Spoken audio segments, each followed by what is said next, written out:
Bug Group teammates, we've made it to July, halfway through the year. So for this month, we're going to do something that's a little bit different for our safety video.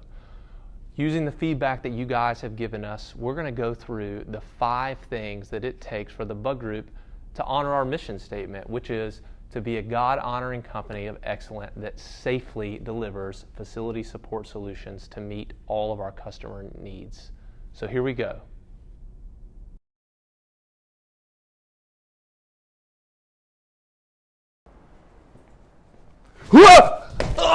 Oh man.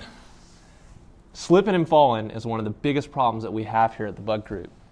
So there's a few things you can do to keep yourself safe as a new employee. If you're one of our landscaping folks, this means making sure you're wearing boots that are laced up nice and tight to avoid slipping, and also being really careful when you're on nice grassy slopes, because that's where we see a lot of slips and falls for those folks. For our janitorial employees, this means making sure that you are wearing slip-resistant shoes anytime that you are doing wet work or in a wet area. If you don't have slip-resistant shoes, make sure you tell your manager so that they can equip you with the slip-resistant shoe covers that the Bug Group offers. And finally, to keep us, our employees, and our clients safe, anytime we are doing wet work, make sure you use as many wet floor signs as you can to keep people away from that area. Oh, man. Well, that leads me to point number 2 of the first key of staying safe at the Bug Group. Always watch your step to make sure you can avoid tripping. Also, anytime you're coming down a staircase such as this, make sure that you use the handrail, even if this means going back and making another trip so that your hands aren't full. And anytime you're walking in an area that has sidewalks, please stay on the sidewalks, because you never know what kind of holes or gaps might be off the sidewalks. And finally, the most important piece to making sure that you can avoid tripping is wearing proper footwear. The final piece to the first key of Bug Group safety is avoiding falls, specifically falls from an elevated surface. Sometimes your new role here at the Bug Group may require that you do work from a ladder. If that's the case, make sure you examine the ladder to make sure it's in good shape and use it exactly as the manufacturer's warning label asks you to. And always maintain 3 points of contact. This may mean 1 hand and 2 feet, or if you're climbing the ladder, it might mean 2 hands and 1 foot. Finally, if you have to work from any other elevated surfaces, make sure your manager has explained exactly how to operate from those surfaces safely.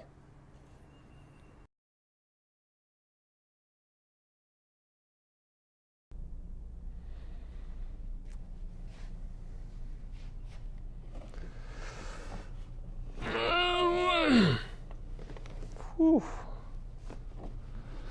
Man, what in the world is in this thing?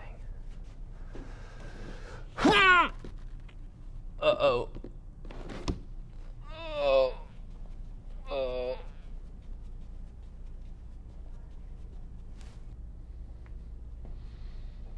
Key number 2 to staying safe here at the Bug Group is to avoid sprains and strains. The most common way that we see this happen here at the Bug Group is trying to lift, pull, or push things that are too heavy for you to do by yourself. So, if you find yourself in this situation, make sure that you ask a teammate for help, or find an appropriate piece of equipment to help you move whatever object it is that you're trying to move.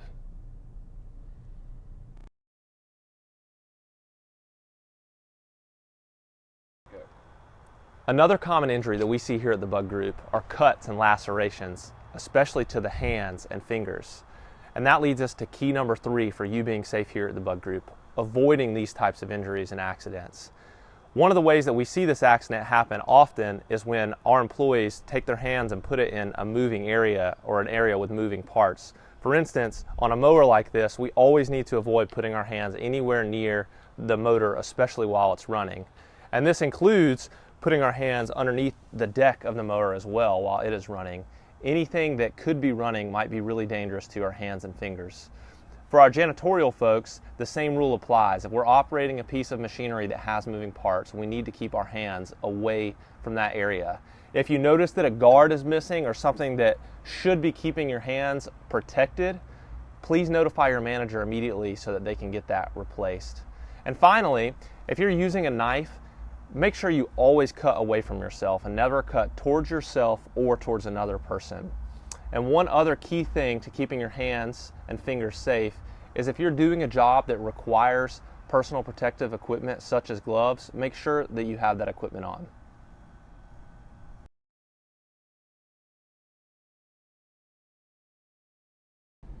The fourth key to safety here at the Bug Group is understanding the chemicals that you're going to be required to use to perform your job.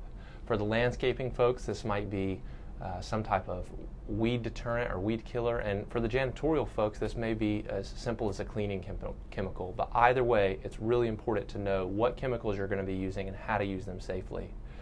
One of the things that each closet and each shop should be equipped with is a poster that looks like this, and all this does is tell you if you want to learn more about the chemical you're using, you can go to budgroupsds.com or call 1-866-BUD-911. Additionally, it's important to know what PPE or personal protective equipment you need to wear to handle those chemicals safely. And one place we can go to do that is our safety data sheet binder, which looks like this. Inside this binder, you're going to find everything you need to know about all the chemicals that you're using.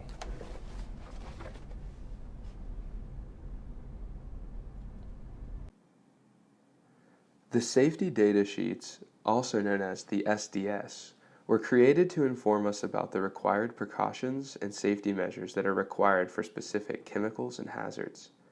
Thanks to the Globally Harmonized System, or GHS, this has been reduced to a simple and consistent 16 sections. Let's review each section so that you know how to read this information and can stay safe. Section 1 is identification. This section identifies the chemical on the SDS as well as the recommended uses. It also provides the essential contact information of the supplier. Section 2 is hazard or hazards identification. This section identifies the hazards of the chemical presented on the SDS and the appropriate warning information associated with those hazards. The third section is called composition/information on ingredients. This section identifies the ingredients contained in the product indicated on the SDS, including impurities and stabilizing additives. This section includes information on substances, mixtures, and all chemicals where a trade secret is claimed. The fourth section is first aid measures. This section describes the initial care that should be given by untrained responders to an individual who has been exposed to the chemical. Section 5 is firefighting measures. This section provides recommendations for fighting a fire caused by this chemical. The sixth section is called accidental release measures. This section provides recommendations on the appropriate response to spills, leaks, or releases, including containment and cleanup practices to prevent or minimize exposure to people, properties, or the environment. It may also include recommendations distinguishing between responses for large and small spills where the spill volume has a significant impact on the hazard. Section 7, handling and storage. This section provides guidance on the safe handling practices and conditions for safe storage of chemicals. Section 8, exposure controls and personal protection.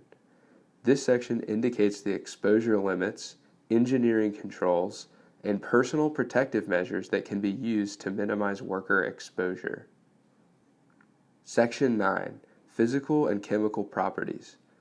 This section identifies physical and chemical properties associated with the substance or mixture. Section 10, stability and reactivity. This section describes the reactivity hazards of the chemical and the chemical stability information. This section is broken into 3 parts: reactivity, chemical stability, and other. Section 11 is called toxicological information. This section identifies toxicological and health effects information, or it indicates that such data is not available. The 12th section is called ecological information. This section provides information to evaluate the environmental impact of the chemicals if it were released into the environment. Section 13 is called disposal considerations. This section provides guidance on proper disposal practices, recycling, or reclamation of the chemicals or its container and safe handling practices. To minimize exposure, this section should also refer the reader to Section 8, Exposure Controls and Personal Protection of the SDS. Section 14 is called Transport Information. This section provides guidance on classification information for shipping and transporting of hazardous chemicals by road, air, rail, or sea. The 15th section is Regulatory Information. This section identifies the safety, health, and environmental regulations specific for the product that is not indicated anywhere else on the SDS. And finally, the 16th section, Other Information. This section indicates when the SDS was prepared or when the last known revision was made. The SDS may also state where the changes have been made to the previous version. You may wish to contact the supplier for an explanation of the changes.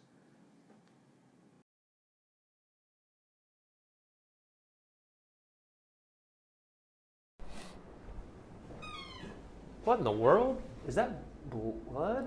Hey! Hey, Dennis, can I get your help in here for a second? What happened? Oh, wow. I don't know, man. I came in here to wash my hands, and it looks like someone might have cut themselves, or shoot, maybe someone just spilled something. I'm not sure, but I wanted to get your opinion and see what we need to do with it. Well, if it is not blood, we still need to treat it as blood. Okay, so should I just wipe it up then, or? No, don't wipe it up, because it could possibly be a bloodborne pathogen. What's a bloodborne pathogen? Well, a bloodborne pathogen is a microorganism that can cause disease from an infected individual to another individual, either through blood or other infectious materials. What kind of diseases are you talking about? We're talking about hepatitis C, hepatitis B, and HIV. Wow, this is a big deal then. So how does it go from being on the counter to causing me a disease, though? Well, you can have as simple as a cut or abrasion, or you can ingest it by accident, and then there you go. Okay, so you mentioned it can be in other stuff. I think you said other potentially infectious material. Yes. What kind of stuff are you talking about? Well, we're talking about bodily fluids such as sweat, vomit, through saliva. Wait a second. So you're saying any of those things could have a bloodborne pathogen in it? Yes, possibly. Okay, so if I'm coming to do my normal routine, though, and I'm going to clean the bathroom, does that mean I have to treat all of those things like blood? Negative. You don't always have to treat it all like blood, only if you see blood within them. Okay, so it could be in those things, but only if they have blood in them. Exactly. Gotcha. So what do we need to do to clean this up then?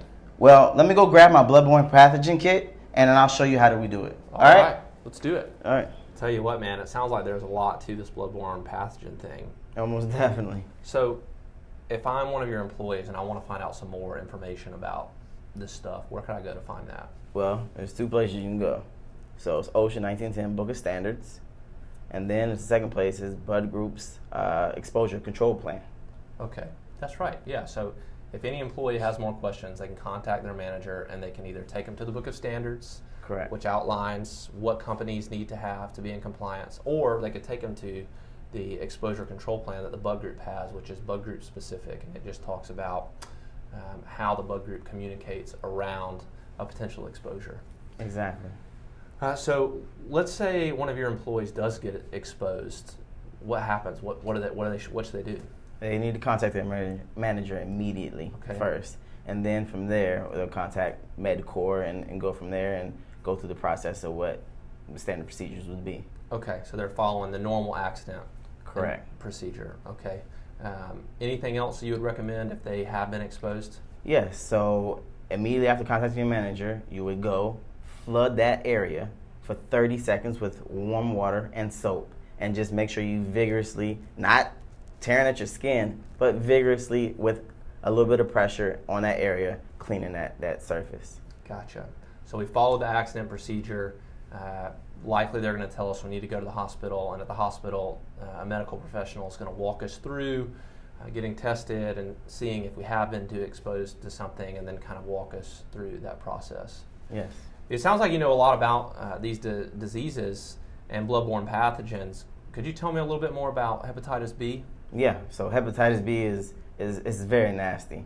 For one, it will inflame your liver, so it attacks your liver, creating scar tissue over and over again, cirrhosis of the liver, which causes liver failure. The other one could be genetically passed from you to your child, your infant.